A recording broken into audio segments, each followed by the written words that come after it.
Volt egyszer egy pillanat, amikor megállt az idő. Nem szólt senki, nem kérdezett, csak világos lett belül. Mint mikor egy régi emlék halkan visszatalál. Nem mondja, hogy mit kell tenned, csak annyit súg: itt vagy már.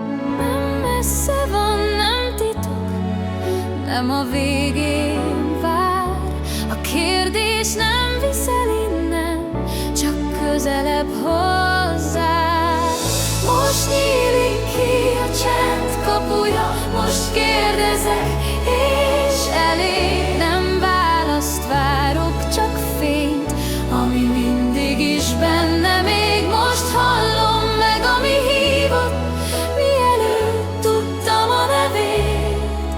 Ez a kezdet nem új út, csak emlékezés arra, ki voltam rég.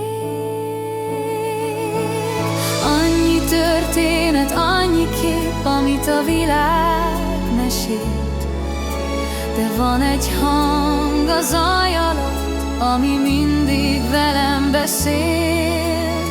Nem tanít, nem kér bizonyítást, nem ígér csodát, csak megmutatja halkan, hogy a kereső is része annak, amit talál.